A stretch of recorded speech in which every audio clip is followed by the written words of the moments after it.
Succeda Viva, voyage à travers la société corse avec Maria Lanfranc. Bonjour et bienvenue, bonjour à vous toutes et à vous tous, une nouvelle semaine de Succeda Viva. On se retrouve en ce mardi, puisque hier c'était le 11 novembre. Notre invité Stéphane Vanucci, bonjour. Bonjour Maria. Adjoint au maire en charge des sports. On va parler justement de cette politique sportive de la ville d'Ajaccio durant toute cette semaine et d'une sorte de bilan, est-ce qu'on peut dire ça comme ça, de votre mandature au service de cette politique sportive. D'abord, vous étiez engagé pour redynamiser un peu cette politique sportive. Mais oui, je pense que Ajaccio le mérite, parce que nous avons la chance d'être une ville de sport. Donc c'était tout à fait, pour nous, pour l'équipe municipale en place, une évidence pour que toutes les infrastructures puissent avoir, je dirais, une cure de jouvence qui a été très, très, très importante et très, très marquée sur la plupart des infrastructures sur Ajaccio. Donc pour à peu près un montant d'une enveloppe de 5 millions d'euros, donc c'est quand même pas négligeable. Je pense qu'il reste encore j'en suis persuadé qu'il reste encore des choses à faire. Il y a un bilan, mais il y aura aussi, je dirais, des projets. Il y a un projet. Des projets en cours. Alors justement, les infrastructures en général, dans les villes, dans les communautés d'agglomération, c'est toujours là où le bas blesse. Vous dites aujourd'hui, finalement, on a fait du boulot. Mais voilà, nous on essaye d'avancer donc par rapport, je dirais, au pays ajaccien, parce qu'aujourd'hui on ne compte plus Ajaccio, mais c'est le pays ajaccien. Donc 90 000 habitants. Donc les infrastructures sont très importantes. Donc c'est vrai qu'il y a encore des disciplines qui pâtissent par le manque d'infrastructures, mais on est en train de travailler là-dessus. Et c'est très important de pouvoir, je dirais, avec les villages de la CAPA, qu'on puisse travailler en symbiose sur les futurs projets pour qu'on puisse élargir le périmètre et que tout le monde prenne conscience que voilà, aujourd'hui le sport c'est quand même un tissu social, un lien social important. Vous avez voulu justement développer l'ensemble des disciplines. On connaît le foot, on connaît les disciplines reines à Ajaccio, mais on a vu quand même le hand, le volley, d'autres sports collectifs et puis des sports individuels pour ce tissu social, pour cette avancée aussi sociétale. Tout à fait. C'était ce que vous avez voulu faire. Mais voilà, oui, c'était le but, je dirais, de notre mandature. C'est-à-dire que, voilà, comme je le disais tout à l'heure, Ajaccio et les Ajacciens méritent d'avoir de telles infrastructures parce que il faut dire ce qui est. Aujourd'hui, moi, je suis adjoint au sport, mais je suis comblé de tout ce qui se passe par rapport, je dirais, aux résultats sportifs. Parce qu'on peut dire qu'aujourd'hui, Ajaccio est une ville de sport. La capitale sportive aussi. Et la capitale sportive, ouais. Donc vous parliez des infrastructures, des travaux qui ont été faits. Citez-nous quelques exemples en fait. Alors pour vous citer un exemple, la rénovation du gymnase Saint-Jean, donc, qui me tenait à cœur. Le coût a été estimé à 550 000 euros. Donc un gymnase tout neuf. Je allais à l'école à l'époque, donc là-bas, j'étais à la maternelle, j'ai fait tous les primaires. Bon, c'est vrai que c'était mon premier projet. Et puis il y a aussi la rénovation du gymnase Michel Bozzi pour la somme de 830 000 euros. Donc c'est quand même des sommes importantes. La rénovation aussi du stade Pierre Cahuzac, donc 700 000 euros. Donc je vous dis, c'est des grosses sommes. Hein. Rénovation du complexe Jean-Nicole, 340 000 euros. La rénovation totale du stade Ange-Camille, donc le Stillette, 510 000 euros. Et les rénovations des vestiaires de piscine saline, rénovation de vestiaires suite à un incendie criminel. Donc là, c'était au stade du Binda pour 15 000 euros. Donc voilà, donc en plus, c'est ajouté, alors là, c'est par rapport au programme en rue, mais le stade Jean Fabiani. J'ai rencontré encore hier les dirigeants du Gallia Saline. Donc le Gallia... je dirais, renaît entre guillemets de ses cendres. Bon, je veux dire, là, il y a une bonne dynamique. Et voilà, ils sont très heureux d'avoir un stade dans leur quartier. Et voilà, je leur souhaite toute la réussite. Vous avez dit, en fait, c'est important que Ajaccio et le pays ajaccien soient un territoire sportif. On entend en ce moment beaucoup parler de transversalité. On l'a vu à l'occasion de l'inauguration du stade du Gallia Saline, où le volet social et le volet sportif, ils sont toujours très, très parallèles, très, très collés, en fait. Mais oui, donc je pense que ça va de soi. Hein. C'est plus que parallèle. Pour moi, c'est très important parce que à travers le sport, voilà, il y a des règles du jeu. Il y a le respect de soi, le respect des autres. Et c'est vrai que le sport est vraiment un vecteur social. Ça, c'est indéniable. Donc c'est pour ça que aujourd'hui, il est très important que tout Ajaxien, ou je dirais même autres habitants le pays ajaxien, puissent bénéficier de faire du sport dans de bonnes conditions. Puissent avoir accès à ces infrastructures sportives aussi. Il y a un réseau, un maillage qui a été mis en place. Il y a un réseau pour que les gens puissent, les différents clubs. Comment s'est passée cette organisation en fait? Alors bon, pour les clubs et associations, la chose est simple. C'est sur une simple demande au service des sports. Et à partir de là, au prorata des nombres de licenciés, on attribue des plannings en accord donc chaque fois avec le président d'un club. Et puis on gère d'année en année, donc saison par exemple de football qui est à peu près du mois d'août jusqu'à juin, des créneaux avec une convention et qui permet dans cette convention de respecter, je dirais, les infrastructures qui sont mises à disposition. Vous disiez il y a des infrastructures qu'il va falloir moderniser, notamment dans certaines disciplines. À quoi est-ce que vous pensiez ? Alors déjà, c'est la réfection du Pascal Rossigny, qui sera une priorité sur le prochain mandat. On y travaille déjà parce que le Pascal Rossigny est quand même une structure vieillissante. Elle est très énergivore. Donc nous allons travailler là-dessus. La priorité sera la piscine.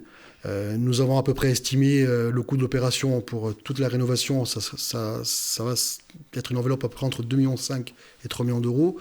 Donc on fera appel à nos partenaires institutionnels et autres pour pouvoir, je dirais, clôturer ce projet parce qu'il est important que le Rossigne est quand même un des fleurons de la ville, d'être plus que rafraîchi, mais je dirais rénové. On oppose souvent le sport professionnel et le sport amateur. Est-ce que l'idée c'était de réconcilier les deux ? Oui, de réconcilier, je dirais oui, parce que c'est le sport de masse qui après, avec une sélection naturelle, qui fait qu'on a mené vers le professionnalisme.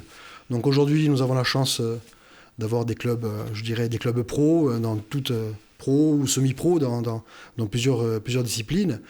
Donc il est important que nos jeunes, c'est pour ça que j'insiste là-dessus, s'entraînent dans de bonnes conditions, qu'ils aient les conditions pour qu'ils puissent demain être peut-être les futurs professionnels et porte-drapeaux de notre ville. On a parlé des infrastructures, des investissements. Il y a quelque chose qui a été mis en place aussi du côté de la municipalité, c'est l'école municipale des sports. Et c'est vrai que ça a remporté un très très beau succès auprès des enfants et des parents, parce que les familles ont peut-être eu du mal à faire confiance à cette école municipale des sports, mais aujourd'hui, cette confiance, elle est là. Ben oui, je vous rejoins sur vos propos. Déjà, je voudrais saluer l'encadrement de l'école municipale des sports. C'est vraiment un personnel qui est voué à tous nos jeunes. Ils rentrent dans les écoles, ils font des initiations au sport. Donc déjà à la base, à la maternelle. Et puis bon, il y a l'école municipale des sports avec des stages multi-activités. Donc le mercredi, il y a à peu près entre 90 et 150 enfants le matin qui font du VTT ou autre discipline.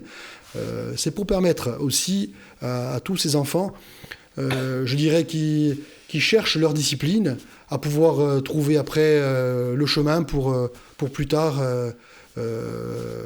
faire leur sport favori. D'ailleurs, j'ai rencontré le VTT Soirtel il y a 15 jours.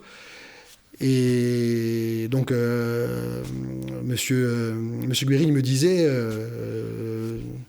le VTT marche très bien. Et puis, arrivé à l'âge de 13-14 ans, ils vont vers les clubs pour faire des compétitions. Donc, ça veut dire qu'à un moment donné, le projet a bien abouti. Ça veut dire aussi, c'est une sorte de guichet unique, un tarif quand même préférentiel pour les familles, avant d'intégrer peut-être un club où on aura choisi sa discipline. Mais voilà, oui, un tarif préférentiel, c'est-à-dire que c'est au prorata des revenus. Des revenus. Donc voilà, donc le calcul est fait à partir de là. Donc ça permet, je dirais, à moindre coût de pouvoir faire du sport aux enfants. Et je pense que c'est vraiment une très bonne chose pour les parents. Donc ça permet d'occuper les enfants, ça permet de maintenir la santé aussi. Aujourd'hui, on entend beaucoup parler de sport santé. Mais tout à fait, parce que voilà, aujourd'hui, c'est vrai qu'on parle souvent de malbouffe, des enfants qui restent peut-être des fois un peu cloîtrés à la maison, avec des jeux vidéo, avec des réseaux sociaux. Et c'est vrai que ça manque peut-être un petit peu d'activité. Et cette école municipale des sports permet aussi aux jeunes de pouvoir le mercredi sortir et aller dans plusieurs disciplines. Est-ce qu'il y a un projet, par exemple, d'école municipale des sports pour les seniors, avec le CIAS qui... Alors le CIAS, oui, il y a déjà un projet, parce que le CIAS, il y a déjà des intervenants dans le sport qui viennent donc dans le cadre des clubs, avec monsieur Carligne qui, la semaine dernière, a fait faire de la boxe au CIAS, et tout le monde a joué le jeu, donc c'était vraiment, vraiment, vraiment sympa. Donc le sport pour tous les âges. Le sport pour tous les âges. Je dirais de 7 à 77 ans. Voilà, de 7 à 77 ans, voire plus. voire plus, voire moins. À quel âge on peut commencer l'école municipale des sports d'ailleurs? Alors l'âge, c'est 6 ans. Jusqu'à 14 ans. Et ensuite, on peut s'orienter vers une discipline ou vers des clubs. Voilà, ça n'est pas une concurrence pour les clubs. En tout cas, les clubs ne le vivent pas comme ça. Non, pas du tout, parce qu'une fois que l'enfant a choisi sa discipline, il y va directement. Donc, je veux dire, aujourd'hui, quand on choisit peut-être des disciplines qui sont un peu chères, et au bout de 3 mois, l'enfant ne s'y retrouve pas, c'est vrai que c'est assez compliqué, parce qu'il faut acheter des équipements, il faut acheter peut-être plusieurs choses. Donc pour les parents, c'est quand même un coût. Là aujourd'hui, l'école municipale des sports permet d'essayer plusieurs disciplines et puis après de pouvoir enchaîner sur les clubs. Donc il n'y a aucune concurrence. C'est très bien vu de ce côté-là. Il y a un événement qui va bientôt arriver, ça sera au mois de décembre, c'est le fameux trail... le City Trail ajaxien, oui. Voilà, avec de plus en plus de succès. Du succès, oui. 1400 coureurs, donc c'est la plus grande, je dirais, course de Corse en termes de participants. Donc c'est sous le signe de la fête, parce que c'est pendant la période de Noël. Donc il y a aussi des déguisements, le meilleur déguisement. Donc il y a une compète aussi, il y a des chronos, mais les participants aussi jouent le jeu dans le déguisement. Donc c'est très festif. Et d'ailleurs, je voudrais aussi saluer Jean-Toussaint Morette et Jean-Marc Minicone qui font un travail remarquable sur City Trail. D'ailleurs, je leur donne la réussite à ces 2 hommes qui font un excellent travail. Donc effectivement, il y a des compétiteurs et puis il y en a qui viennent pour s'amuser aussi, pour redécouvrir la ville. C'est vraiment... Mais oui, là, le but aussi de la course, c'est de pouvoir courir devant tous les monuments de la ville, les monuments historiques. Donc, je dirais, aujourd'hui, on lie le sport avec la culture. Et voilà, donc c'est bien parce qu'on fait découvrir aussi la citadelle. Ça fait déjà, donc ça sera la 3e année où il y aura le passage dans les douves de la citadelle. Donc c'est très important de pouvoir faire connaître Ajaccio, je dirais Ajaccio by night, à travers les rues. C'est très sympa. Et puis c'est une ambiance vraiment, vraiment particulière. Tout le monde joue le jeu, c'est vrai. Tout le monde joue le jeu. Et puis cette solidarité aussi, parce que l'intégralité des bénéfices est reversée à des associations. Alors voilà, le but du jeu, c'est que les bénéfices vont aux associations caritatives. Donc je salue aussi leur travail, parce que c'est pas évident, parce que aujourd'hui, c'est assez compliqué de pouvoir, je dirais aux associations, de pouvoir travailler dans de bonnes conditions. Donc on essaye un petit peu, par le biais de la participation des coureurs, de faire un chèque aux différentes associations. Mais je trouve que c'est très bien et je voudrais aussi les saluer. Et puis il y a cette course pour les enfants. Ils sont très présents, les enfants, dans la politique sportive, on a l'impression. Alors oui, l'an dernier, nous avons eu un gros succès. Donc cette année, on renouvelle la course pour les enfants. Et puis ça met une animation en plus l'après-midi, parce que la course des enfants, c'est l'après-midi. Donc là aussi, pareil, c'est toujours sous le signe de la convivialité. Et pour nous, c'est très bien. Donc mars 2020, les municipales, vous rempilez les projets. Qu'est-ce que vous allez amener? Donc la rénovation du Rossigne. Alors voilà, les projets, parce que c'est vrai qu'on est là pour défendre un bilan, mais je veux dire, 2020, il y aura des élections, et puis donc ça voudra dire qu'à un moment donné, sur 6 ans, il va falloir amener des projets. Donc les projets, nous travaillons dessus, donc nous travaillons déjà sur le boulodrome qui sera situé sur les Padules.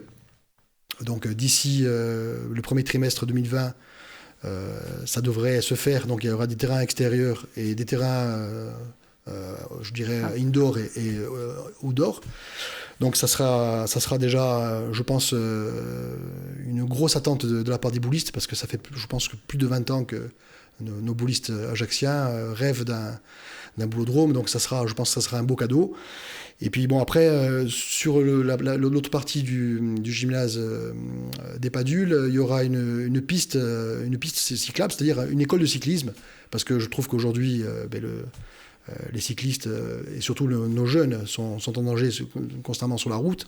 Donc il y aura un apprentissage du cyclisme sur des pistes qui seront sécurisées. C'est très important. Et puis, on est en train de mettre en place, elle est déjà en place, c'est l'école de footy-volley, mais on voudrait qu'elle soit dans une structure couverte.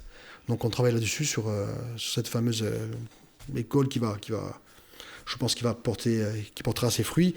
Et puis on va travailler aussi sur la création d'un dojo, parce qu'il ne faut pas oublier aussi que les arts martiaux, il y a énormément de monde, et je pense que le dojo est en attente.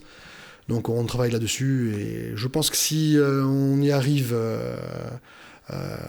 on travaille dessus, mais si on arrive à faire ces projets, je pense que Ajaccio pourra avoir de l'avenir dans le sport. Merci beaucoup Stéphane Vannucci d'avoir passé cette semaine en notre compagnie. On vous retrouvera au fur et à mesure de la campagne pour les municipales, et puis au fur et à mesure des projets. Le premier qui devrait sortir, donc c'est le boulodrome, c'est ça? C'est ça, oui, c'est le boulodrome qui va sortir, donc premier trimestre 2020. Merci. On rappelle que cette émission, vous pouvez la retrouver en podcast audio et vidéo sur le www.alta-frequenza.corsica. À bientôt. Merci.